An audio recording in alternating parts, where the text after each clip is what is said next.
जय हिंद दोस्तों, स्वागत है आपका और एक नए वीडियो में और एक नए टॉपिक के साथ। ब्लूमबर्ग रिपोर्ट में सबसे बड़ा खुलासा हुआ। ब्लूमबर्ग की रिपोर्ट जब आती है ना तब कुछ ना कुछ खुलासा होता ही है, क्योंकि उसकी रिपोर्ट बड़ी मानी जाती है भाई।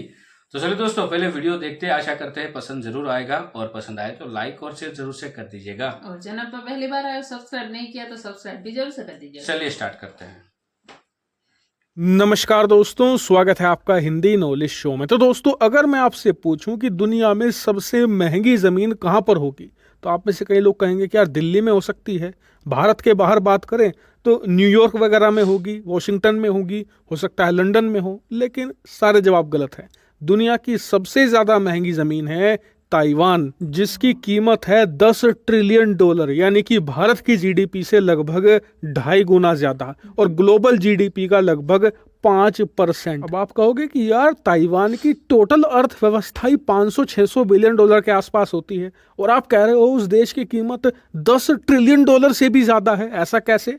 तो ऐसा मैं नहीं कह रहा हूं, ऐसा कह रहे हैं दुनिया के टॉप फॉरेन पॉलिसी के एक्सपर्ट, साथ ही दुनिया के टॉप अर्थशास्त्री और दुनिया के बेस्ट पॉलिटिकल साइंटिस्ट। इन तीनों ने मिलकर बैठकर ये रिपोर्ट तैयार करी है, जिसमें बताया गया है कि ताइवान की वैल्यू $10 ट्रिलियन से ज्यादा है।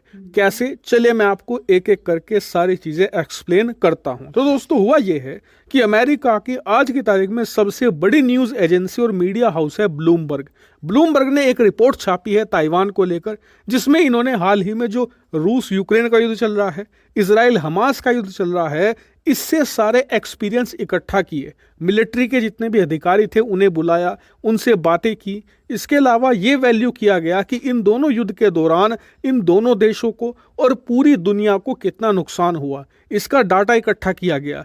उसके बाद ये सिनेरियो क्रिएट किया कि मान लीजिए आज चीन ताइवान पर आक्रमण कर देता है, तो ऐसी स्थिति में चीन कितने महीनों में या साल में ताइवान को हराकर उसे कब्जा लेगा, इससे जो ग्लोबल सप्लाई चेन है वो कितनी ठप पड़ेगी। और जब जैसी कार्रवाई रूस के खिलाफ यूरोपियन देशों ने, अमेरिका ने करी है, ऐसी ही कार्रवाई ताइवान को लेकर जब चीन के खिलाफ की जाएगी तो चीन की अर्थव्यवस्था कितनी डिस्ट्रॉय होगी और ग्लोबल अर्थव्यवस्था में पूरी दुनिया को कितना नुकसान होगा। और इस सब को कैलकुलेट करके बताया गया है कि इस सब की वैल्यू होगी $10 ट्रिलियन, यानी कि पूरी दुनिया को $10 ट्रिलियन से भी ज्यादा नुकसान होगा अगर चीन ताइवान का युद्ध होता है। साथ ही बताया गया है कि चीन का ताइवान पर आक्रमण शुरू होते ही कुछ ही दिनों के अंदर चीन की करीबन 16% से ज्यादा टोटल जीडीपी, यानी कि टोटल अर्थव्यवस्था डिस्ट्रॉय हो जाएगी, एकदम से तबाह हो जाएगी। इसका मतलब ये कि कुछ ही दिनों में चीन की अर्थव्यवस्था 3 से लेकर $4 ट्रिलियन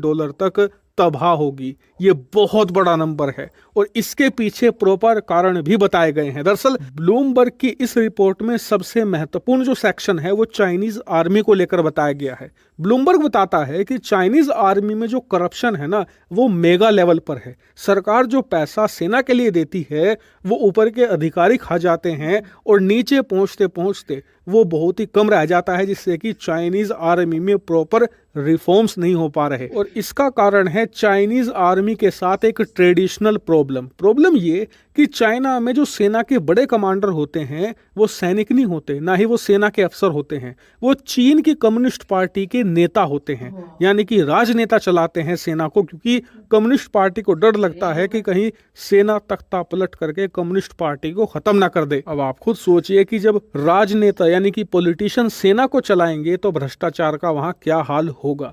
इसके अलावा इसमें एक महत्वपूर्ण रेफरेंस दिया गया है रूसी सेना का। दरअसल ब्लूमबर्ग कहता है कि अमेरिकी सेना को इस बात का पूरा कॉन्फिडेंस था कि यूक्रेन रूस को बुरी तरीके से फंसा लेगा। और ऐसा इसलिए नहीं था कि अमेरिका को यूक्रेन की सेना पर बहुत भरोसा था, यूक्रेन की सेना बहुत ही टैलेंटेड थी, रिसोर्सफुल थी, नहीं।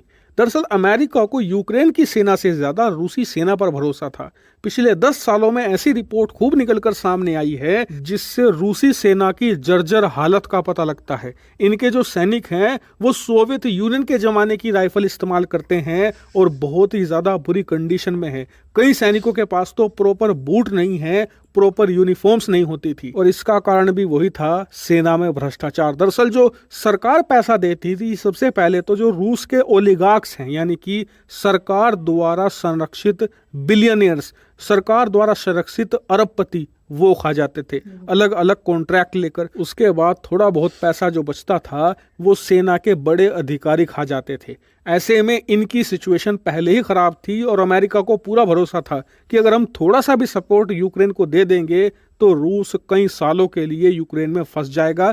ऐसा ही हुआ और अमेरिका का मानना है कि जितना भ्रष्टाचार रूसी सेना में था ना, उससे 25-30 गुना चीनी सेना में मौजूद है। ऐसे में ये लोग ताइवान के अंदर चीन को और भी बेहतर तरीके से फंसा सकते हैं। हालांकि आपका सवाल होगा कि यार रूस यूक्रेन युद्ध से क्या चीन ने कुछ भी नहीं सीखा होगा? कुछ तो इन्होंने सीखा होगा ना, उसे अप्लाई करेंगे ताइवान में। तो यही बताया गया इस रिपोर्ट के एंड में कि जितना रूस यूक्रेन युद्ध से चीन ने सीखा है ना, उससे 1000 गुना ज्यादा अमेरिका ने सीखा है। और इसका कारण ये है कि चीन हजारों किलोमीटर दूर बैठकर इस युद्ध को देख रहा है और इससे सीख रहा है। अमेरिकी सेना के कमांडर जमीन पर मौजूद हैं यूक्रेन के अंदर और वो डायरेक्शन दे रहे हैं यूक्रेन की सेना को और वहां पर जो मिस्टेक होती हैं उससे सीख ले रहे हैं। अब आप खुद सोचिए, 2 छात्र हैं, एक जो थ्योरी पढ़ता है यानी कि किताब पढ़कर एग्जाम देता है, दूसरा जिसने किताब भी पढ़ी है और प्रैक्टिकल भी किया है। तो कौन बेहतर एग्जाम देगा? वो ही जिसने दोनों काम किए हैं।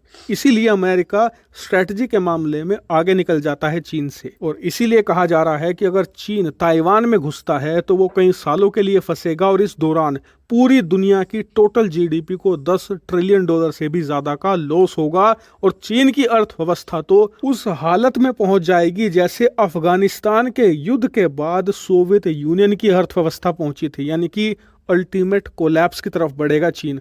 और इसीलिए चीन के पॉलिटिकल सर्कल में भी इस रिपोर्ट को लेकर चुपचाप इंटरनली डिस्कशन किया जा रहा है, क्योंकि उन्हें पता है कि भले ही ये रिपोर्ट उनके दुश्मन ने लिखी हो लेकिन बात इसमें खरी कही गई है। हालांकि इस रिपोर्ट को लेकर आपका क्या मानना है, कमेंट करके बताइएगा। Thank you very much for watching. मैंने यही कहा था, एक वीडियो में जिक्र किया था, यही बोला था कि ताइवान चाइना का युद्ध हुआ तो ताइवान का नुकसान कम होगा, चाइना का नुकसान ज्यादा होगा। रीजन था उसकी गवर्नमेंट। ठीक है, अब एक बात तो समझ लो, यहाँ से एक थॉट भी आ सकता है ना कि भाई इतने बड़े बड़े मुल्क की आर्मी के साथ ऐसा है तो पाकिस्तान का क्या हाल होगा? वो तो खुलेआम लूटते हैं ना। हमको लगा सिर्फ पाकिस्तान की आर्मी भी ऐसा करते हैं, बाकी तो ये सभी नहीं। देख, ये सब जगह पे होता है, ये कोई कंट्री बाकी नहीं है। लेकिन इतना सारा नहीं कि मतलब ये चीन में देखो, मतलब जो सेना नायक होते हैं वो सब वो पॉलिटिशियन है। तो वही होंगे ना, क्योंकि चाइना में तो अभी वहां पे लोकतंत्र खत्म है, वहां पे कुछ नहीं है, वहां पे इलेक्शन नहीं होता है भाई। ठीक है, अभी रशिया में होता है जैसे भारत में होता है। ठीक है, तो रशिया में तो फिक्स है पुतिन जी, जब तक जी रहे तब तक वही है। ठीक है, और इन युद्ध से तो बहुत सारे कंट्री ने सब कुछ सीखा है, लेकिन एक ही है हमारा पड़ोसी मुल्क अभी नहीं सीख रहा है। अभी युद्ध करना, अभी भी वो उसके मंत्री बोले थे ना, वो मंत्री में बोल गया, उसके केयरटेकर प्राइम मिनिस्टर कक्कर साहब 300 बार युद्ध करेंगे, 300 बार। अरे भाई 300 बार की बात छोड़ दो, ठीक है, 3 दिन नहीं टिक पाऊंगे। 300 तो बहुत दूर की बात है। ठीक है, ये सब कुछ देखना पड़ता है। पाकिस्तानियों बहुत बोलते हैं ना। देखो, ये वीडियो लाने का मकसद मेरा यही था कि इस वीडियो के माध्यम से पाकिस्तान को कुछ समझ में आएगा और खास करके हमें भी समझ में आएगा। और सीखो पाकिस्तानियों, युद्ध से क्या क्या क्या क्या हो रहा है। अगर चाइना ताइवान का युद्ध हो गया तो मतलब तो पूरा कितना नुकसान अरे होगा, मतलब इसके पीछे पूरा वर्ल्ड पड़ा हुआ है। चाइना ताइवान पे ही फोकस रख के लोग पड़े। रीजन यही है कि जो हमें टेक्नोलॉजी जो हम यूज कर रहे हैं ना, जैसे मोबाइल हो गया, लैपटॉप, कंप्यूटर, रोबोट के लिए सब कुछ, वो सब कुछ ताइवान से सब सारे कंट्री मंगवा रहे हैं। चाइना तो है लेकिन ताइवान भी बहुत इम्पोर्टेंस है सभी कंट्रीज के लिए। बिल्कुल, तो सब लोग जो ताइवान छोटा सा कंट्रीज है फिर भी क्यों सपोर्ट कर रहे हैं? क्योंकि सब ऑलमोस्ट कंट्रियों का ट्रेड ताइवान के साथ है। क्योंकि टेक्नोलॉजी वहां से आती है फिर। तो कितना बड़ा नुकसान दूसरे कंट्री को होगा, उससे महंगाई बढ़ेगी भाई, हाहाकार मच जाएगा। यदि ये युद्ध के ऊपर पूरे वर्ल्ड का फोकस है, ठीक है। तो ये तो मेरे को नहीं लगा कभी ये युद्ध होगा। हाँ, ये जो खिसाखिस चल रही है ना, तनाई एक दूसरे को खींच रहे, वो वाला होता रहेगा। लेकिन ये युद्ध हुआ तो फिर समझ लो कि वर्ल्ड में से आधे हाँ। कंट्री बर्बाद हो जाएगी, अर्थव्यवस्था भड़ांग से टूटने वाली है। और चाइना तो पूरा मतलब बिल्कुल। गिर ही जाएगा। इतू सा देश है, लेकिन पावर तो देखो उस कंट्री के पास वो भाई। होता है मतलब। उस पे अभी मालदीव मतलब उंगली कर रहा है सब जगह पे। बाकी दोस्तों, वीडियो कैसी लगी आपको ये प्लीज कमेंट में लिखकर जरूर बता दीजिएगा। फिलहाल हम आपसे विदाई लेंगे, मिलेंगे और एक नए वीडियो में आपके साथ। टिल देन, जय जय हिंद, हिंद, जय जय भारत। भारत।